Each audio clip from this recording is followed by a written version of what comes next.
Քանի տարի է հավատարմագրված եմ ազգային ժողովում որպես լրագրող ու միշտ երբ որ տալիս էի օրինակ քվեարկության վերաբերյալ լուր, մոտս կասկած էր առաջանում, որովհետև ես ինքս քանի անգամ տեսել եմ, թե ինչպես են падգամավորները միմյանց փոխարեն քվեարկում։ Ու մի անգամ ես կարողացա, 7 անգամ ես կարողացա այդ ամենը ֆիքսել։ Ու մտածեցի, որ ավելի հանրայնացնեմ եւ դրեցի դրանք հրապարակեցի փաստայեմ կայքում։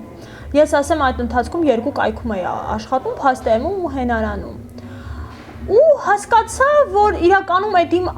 հրապարակումները ոչ մի արդյունք չեն տալիս, որովհետեւ նույն падգամավորները արդեն մյուս օրը եւ որ լինում է քվեարկություն, նորից քվեարկում են միմյանց փոխարեն։ Կար падգամավոր նույնիսկ 2 իր գործընկերների փոխարեն էր քվեարկում։ Ու այդ ժամանակ սկսեցի մտորել, թե ոնց կարող եմ ես անել այնպես, որպեսզի գոնե կարողանամ կանխել այդ ապօրինությունները, որովհետև իրականում մեր աչք արդեն սովոր է, բայց իրականում դա խախտում է, սահմանադրական լուրջ խախտում է։ Բայց քանի որ գիտենք, որ հրապարակումը բացի սկանդալից ոչ մի արդյունքի չի հասնում ու ավելին այդ падգամավորները արհամարհում են թե լրագրողի աշխատանքը, թե իսկապես այն մանդատը, որը ունեն, այդ դեպքում սկսեցի որոնել ճանապարհներ ու հասկացա, որ կարող եմ դիմել Գալուս Սահակյանին, որպեսզի նա պատասխանատվության ենթարկի այդ падգամավորներին։ Բայց դրանից առաջ պետք է որոշում ունենալ, որ իսկապես այս մարդիկ խախտել են օրենք։ Ազգային ժողովի կանոնակարգ օրենքը։ Հետևողական լինելու համար պետք է դիմեի ազգային ժողովի էթիկայի հանձնաժողով եւ դիմեցի, սակայն փոքրինչ խոչընդոտների հանդիպեցի, օրինակ ես չկարողացա կայքում գտնել դիմումի ձևը, դե պետք է համապատասխան պատշաճ ձևով դիմում ներկայացնեի, զանգահարեցի նախագահին, նա ինձ տրամադրեց, մի քանի օր հետո դիմումը հայտնվեց կայքում, ես վերցրեցի, օգտագործեցի եւ որ ուղարկելուց հետո էլ եւ որ պետք է վարույթ ընդունելու մասին որոշում ինձ խնդրեցին էլեկտրոնային տարբերակ էլ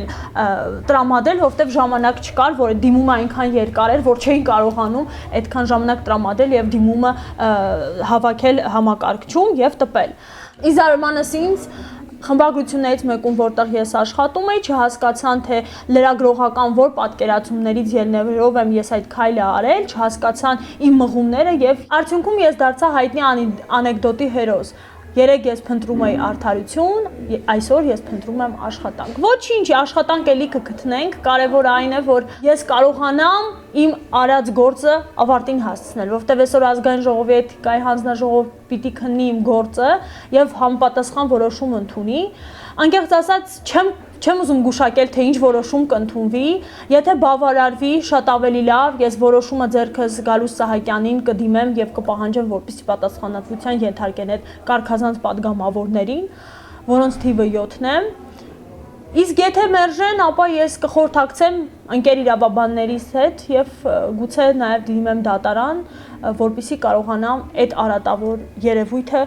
իմ գոնե չափով կանխել։ Ինձ համար շատ հարգանք վայելող լրագրողներից մեկը ինձ հարցեց ինչու ես արել, որովհետև ինձ համար իսկապես հարց չէ դա, ինչու եմ ես արել, իսկ ինչու չպետք է անեի։ Այնուամենայնիվ ես կանեմ ամեն ինչ օրենքով սահմանված, որպեսզի իսկապես գոնե այդ երևույթը բացակայի մեզանում։